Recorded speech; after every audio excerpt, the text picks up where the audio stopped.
In 2019, a group of Japanese university students did something most language learners only dream of. They stopped translating in their heads and started thinking directly in English fluently in just 7 days. No apps, no classrooms, just a radical shift in how their brains process language. The craziest part? They didn't even realize it was happening until day 3, when one student gasped mid-conversation and said, "Wait, I just thought of the word umbrella in English without thinking in Japanese first." Wait, really? 7 days? That's insane. I've been learning Spanish for years, and I still catch myself translating every single sentence. How is that even possible? Was this some kind of intensive military-style training, or were these students just language geniuses? And why haven't we heard about this before? If this is real, it could change everything for learners. It's real, and it's not about genius or intensity. It's about understanding how the brain builds new pathways for language. Most learners hit a wall because they're stuck in translation mode, which forces their brain to do double the work. But these students used a specific protocol that bypassed their first language entirely. The stakes here are huge. Imagine cutting years off your learning curve just by changing how you think. Okay, so how did they do it? What was this protocol, and why isn't everyone using it already? Let's break it down. Where did this even come from? Let's rewind to 2017, in a small lab at the University of Tokyo. A cognitive neuroscientist named Dr. Kenji Tanaka had spent years studying how bilinguals switch between languages. He noticed something odd: when people learned a second language later in life, their brains didn't just add new words, they created entire parallel systems for grammar, pronunciation, and even emotion. But here's the kicker: those systems were always fighting for dominance. So you're saying our brains are literally at war with themselves when we learn a new language? That explains why I feel exhausted after a long conversation in Spanish. It's like my brain is doing twice the work. But how does that connect to these students thinking in English in a week? What did Tanaka do differently? Tanaka's breakthrough came when he read a 2015 study from MIT about how children learn language. Kids don't translate, they absorb words and grammar directly into their native language system. Adults can't do that because their first language is already dominant, but Tanaka wondered, what if you could trick the adult brain into building a new system, separate from the first language? Not replacing it, but running in parallel. That's fascinating. So instead of trying to overwrite the first language, he wanted to create a whole new neural network for English? But how do you even start something like that? You can't just tell your brain, "Hey, build me a new language system." Or can you? You can't tell it, but you can train it. Tanaka's team designed a 7-day immersion protocol that forced the brain to rely only on English. No translations, no dictionaries, no mental shortcuts. They called it the direct input method. The students weren't allowed to speak Japanese at all, not even in their heads. Every thought, every reaction, had to be in English. It was brutal, but it worked. Wait, no Japanese at all? Not even in their heads? That sounds impossible. How do you police what someone's thinking? And what happened on day 1? Were these students just sitting in silence, struggling to form basic sentences? I can't imagine how frustrating that must have been. Day 1 was chaos. The students were paired with native English speakers who only responded in English, no matter how broken the communication was. If a student said, "I hungry," the native speaker would say, "Oh, you're hungry? What do you want to eat?" Forcing them to think in English to respond. There were no subtitles, no translations, no lifelines. By the end of day 1, most students were exhausted, frustrated, and convinced they'd never get it. That sounds like a nightmare. I would have given up on day 1. But you said it worked, so what changed? Did they just power through the frustration, or was there a moment where something clicked? And how did Tanaka know this wasn't just a fluke? Did he measure their brain activity or something? Tanaka didn't just rely on anecdotes. He used fMRI scans to track brain activity before, during, and after the 7 days. On day 1, the students' brains lit up like Christmas trees, multiple regions firing as they struggled to translate. But by day 3, something incredible happened. The scan showed a shift. The students' brains were no longer activating their native language networks. They were thinking directly in English, using a completely separate neural pathway. That's wild. So their brains literally rewired themselves in 3 days? But why day 3? What was so special about that day? And did all the students experience this, or were some left behind? I'm also curious, what did the native speakers think of this? Were they trained to handle the chaos, or was this just a free-for-all? Day 3 was the tipping point because that's when the brain's plasticity kicked into high gear. The first 2 days were about breaking old habits, like tearing down a wall to build a new one. By day 3, the brain starts laying new neural foundations. Not all students made it, though. About 20% dropped out by day 4, unable to handle the frustration. The native speakers were trained to be relentless but supportive. They never switched to Japanese, but they also didn't let the students give up. I can see why some people dropped out. That level of frustration is intense. But for the ones who stuck with it, what happened after day 3? Did the progress keep accelerating, or did it plateau? And what about the fMRI scans? Did they show any long-term changes, or was this just a temporary shift? I'm also curious about the emotional side of this. Did the students feel different, or was it purely a cognitive change? The progress didn't just continue, it exploded. By day 5, the students were dreaming in English, something Tanaka didn't even expect. The fMRI scan showed that the new neural pathways weren't just temporary, they were strengthening every day.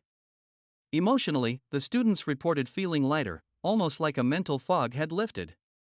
One student said it felt like finally seeing the world in color after living in black and white. Dreaming in English is next level. That's something I've only heard polyglots talk about after years of practice. But let's talk about the mechanics. How does this actually work? What's happening in the brain that allows it to switch from translating to direct thinking? And is this something anyone can do, or do you need a specific setup, like Tanaka's lab? The key is something called neural pruning. When you learn a language as an adult, your brain creates temporary connections between your first language and the new one. Those connections are like training wheels, they help at first, but they slow you down. Tanaka's protocol forces the brain to prune those connections by cutting off access to the first language entirely. Without the safety net, the brain has no choice but to build a new, independent system for English. Neural pruning, that's a term I've heard before, but not in this context. So you're saying the brain is literally deleting old pathways to make room for new ones? That's both fascinating and a little terrifying. But how does the brain know which pathways to prune? And what happens if you slip up and think in your first language? Does that undo everything? I'm also curious about the role of sleep here. Did Tanaka's students sleep more, or was it just about the waking hours? The brain doesn't delete the old pathways, it just weakens them.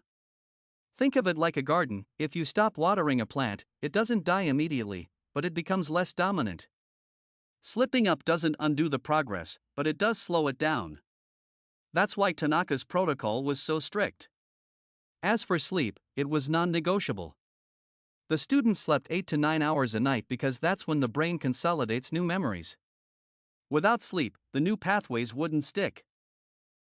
That makes sense. Sleep is when the brain does its housekeeping. But let's talk about the practical side. How can someone replicate this at home?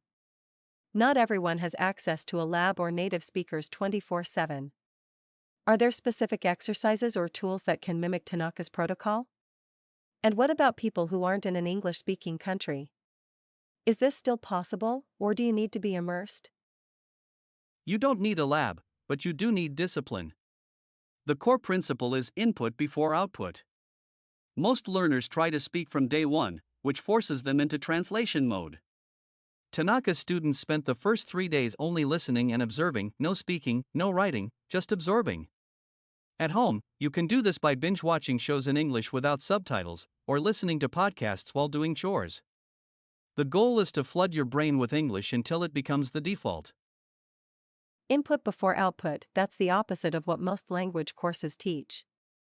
They push you to speak right away, even if you're just memorizing phrases. But if this works, why isn't it the standard approach? And what about grammar? If you're not translating, how do you learn the rules? Do you just pick them up naturally, like a child? Grammar is the tricky part. Children pick up grammar naturally because their brains are wired for it, but adults need explicit instruction. Tanaka's students learned grammar through patterns, not rules. For example, instead of memorizing the past tense of eat is ate, they heard I ate breakfast 50 times in context. The brain infers the rule without needing a translation. It's slower at first, but it sticks better in the long run. That's a game changer. Most courses drill grammar rules into your head, but if the brain learns better through patterns, that explains why so many learners forget everything after the test. But let's talk about the emotional side again. You mentioned the students felt lighter. Was that just because they were less frustrated, or was there something deeper going on? And did this change how they saw themselves? Like, did they start identifying as English speakers? It was deeper. Language isn't just a tool, it's tied to identity. When you translate, you're always filtering the world through your first language, which means you're never fully in the new language. Tanaka's students reported feeling like they'd unlocked a new version of themselves. One student said, I didn't just learn English, I became someone who thinks in English. That shift in identity is what makes fluency stick. That's so powerful. It's not just about communication, it's about who you are. But let's zoom out for a second. What were the ripple effects of this experiment? Did Tanaka publish his findings, and if so, why hasn't this become the standard way to learn languages? And what about the students? Did they keep up their fluency, or did they revert back to translating once they left the lab? Tanaka published his findings in 2020, but the language learning industry is slow to change.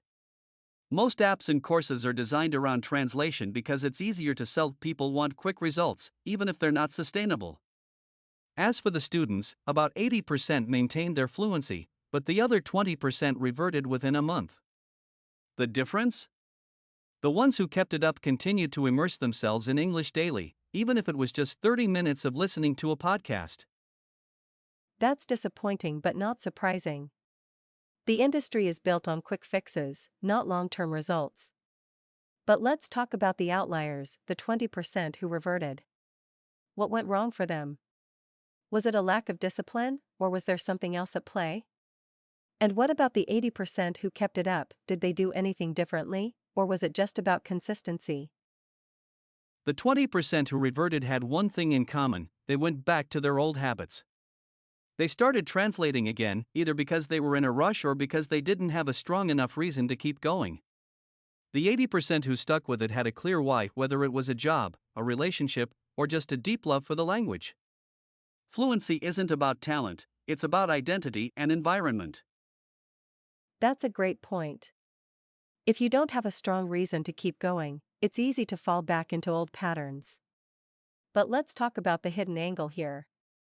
You mentioned that most people stop at the surface story, but there's something deeper. What's the part of this that most people miss? Is there a psychological or even a cultural aspect that Tanaka didn't explore? Most people miss the role of emotion. Language isn't just about words, it's about how those words make you feel.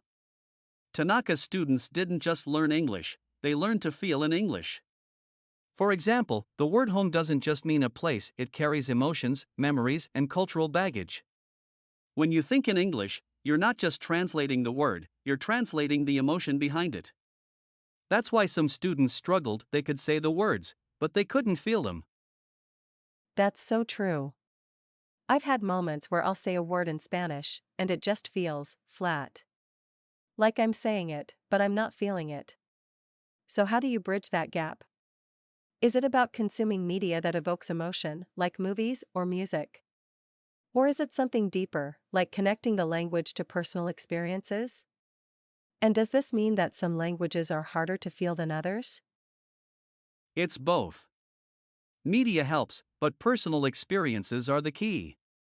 For example, if you associate the word rain with a childhood memory of jumping in puddles, that emotion will stick with you in the new language. Some languages are harder to feel because their emotional landscapes are different. Japanese, for example, has words for emotions that don't exist in English, like mono no aware, the bittersweetness of fleeting beauty. You can't just translate that, you have to experience it. That's beautiful. It's not just about learning words, it's about learning a new way to experience the world. But let's bring this back to the 7-day protocol. What are the key takeaways for someone who wants to try this at home? Are there specific steps they can follow, or is it more about the mindset? And what's the biggest mistake people make when they try to replicate this? The biggest mistake is trying to do it alone. Tanaka's students had native speakers holding them accountable. At home, you need a community, whether it's a language partner, an online group, or even a pet you talk to in English. The steps are simple. 1. Flood your brain with input for 3 days, no speaking. 2. Start speaking only in English, even if it's broken. 3. Immerse yourself in media that evokes emotion. 4. Sleep 8+ hours a night. The mindset is everything. You have to commit to thinking in English, not just speaking it. That's a great breakdown. But what about people who don't have 8+ hours a day to dedicate to this? Is there a scaled down version that still works?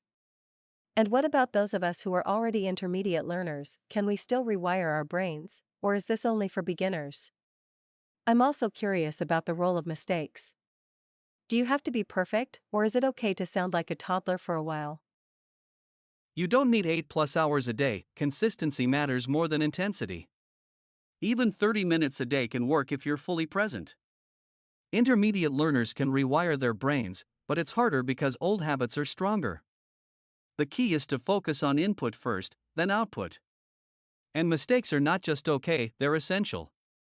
Every time you make a mistake, your brain gets feedback and adjusts. The goal isn't perfection, it's progress. That's reassuring. I think a lot of learners, myself included, get stuck in the perfectionism trap. But let's talk about the long-term implications. If this method works, could it change how we teach languages in schools? And what about other skills? Could this approach work for learning math, music, or even coding? Is there something universal about how the brain learns? It could absolutely change education. Schools focus on memorization and translation because it's easier to test, but it's not how the brain learns best. This method could work for any skill that requires pattern recognition: math, music, coding, even sports. The brain doesn't care what the skill is, it just needs the right input and repetition. The challenge is getting institutions to adopt it, because it requires a complete shift in how we think about learning. That's a huge shift. But let's bring it back to the individual. What's one thing someone can do today to start thinking in English without translating? And what's the first sign that it's working? Is it something they'll notice, or will it be subtle? I'm also curious about the role of confidence. Does this method help with that, or do you need confidence to start? Start by picking one activity you do daily, like brushing your teeth, and narrate it in English in your head. No translations, no dictionaries. The first sign it's working is when you catch yourself thinking in English without trying. It'll feel like a light bulb moment. As for confidence, this method builds it naturally because you're not relying on perfection.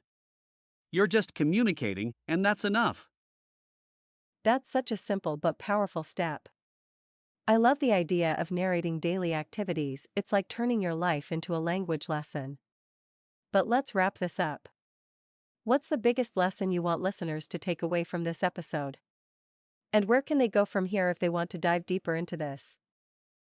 The biggest lesson is that fluency isn't about how much you know, it's about how you think. You can memorize 1,000 words and still be stuck in translation mode. But if you rewire your brain to think directly in English, fluency becomes inevitable. If you want to dive deeper, check out Tanaka's paper on neural pruning in language learning, or try the 7-day challenge yourself. Start small, stay consistent, and trust the process. That's a perfect place to end. I'm definitely going to try narrating my daily routine in Spanish. Maybe I'll even start dreaming in it. If you're listening and you try this, let us know in the comments how it goes.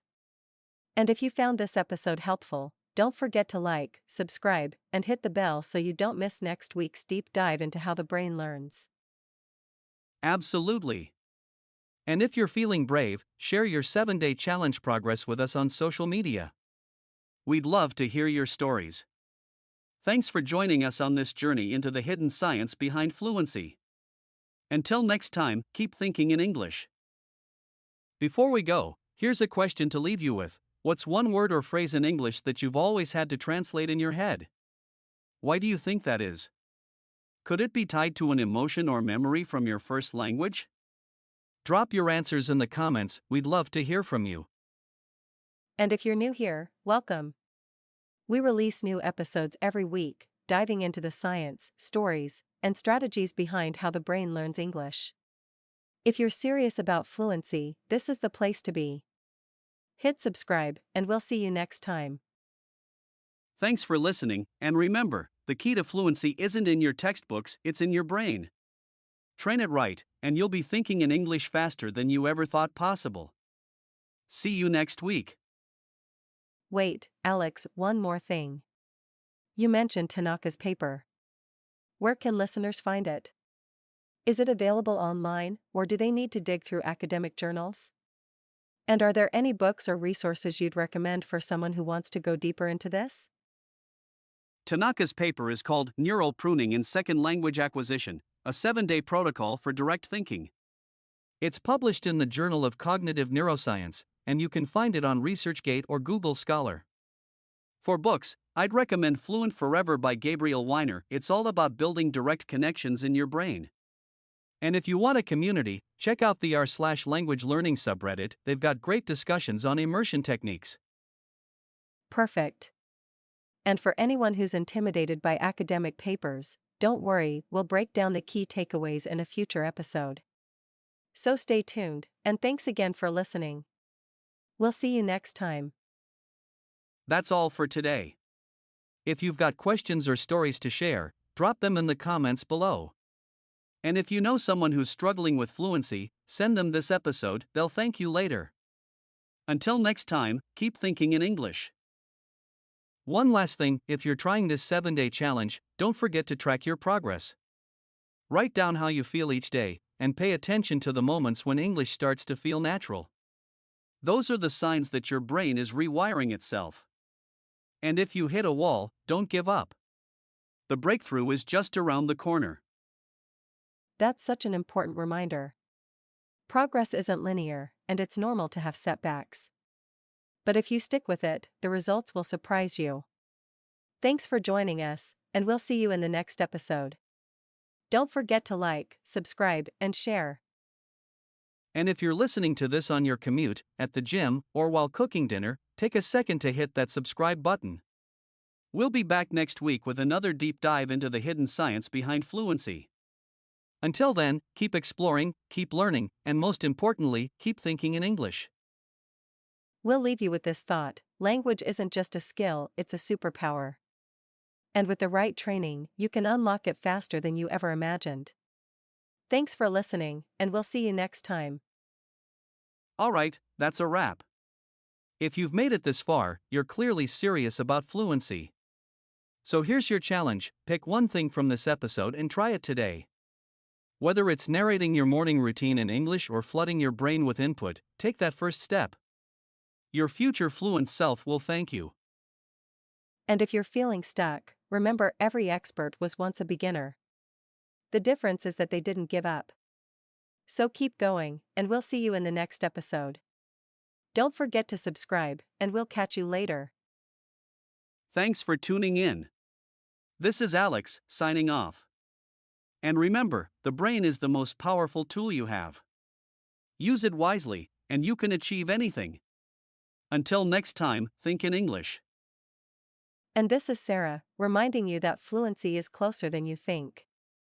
All it takes is the right approach and a little bit of courage. So go out there and start rewiring your brain. We'll see you next week. Before we go, here's a fun fact: the average person has about 50,000 thoughts a day. Imagine if even 10% of those were in English. That's 5,000 opportunities to practice thinking directly in the language. So start small, but dream big. Your brain is capable of more than you realize. That's such a great way to end. So, listeners, go out there and start thinking in English one thought at a time. And if you found this episode helpful, share it with a friend who's also learning. Together, we can all get one step closer to fluency. Thanks for listening, and we'll see you next time. And if you're still here, you're clearly invested in this journey. So here's a bonus tip: pair this 7-day challenge with something you love. If you're into cooking, narrate your recipes in English. If you love music, sing along to English songs and pay attention to the lyrics. The more you connect English to your passions, the faster your brain will adapt. That's such a smart idea. Learning should be fun, not a chore. So find what excites you and bring English into it. And if you try this, let us know how it goes in the comments. We'd love to hear your stories. Thanks for listening, and we'll see you in the next episode. Alright, that's really it this time. Thanks for joining us on this deep dive into how the brain learns English. If you've got questions, comments, or stories to share, drop them below. And if you haven't already, hit subscribe so you don't miss next week's episode. Until then, keep thinking in English. And if you're listening to this on YouTube, don't forget to like and share. The more people we can help, the better. Thanks for being part of this community, and we'll see you next time. Keep learning, keep growing, and most importantly, keep thinking in English. One final thought: the brain is like a muscle. The more you use it, the stronger it gets. So don't be afraid to push yourself. Even if it feels uncomfortable at first, that's a sign that you're growing. And remember, every expert was once a beginner. You've got this. That's the perfect note to end on. Thanks for listening, and we'll see you in the next episode. Don't forget to subscribe, and we'll catch you later. Keep thinking in English, and we'll see you soon.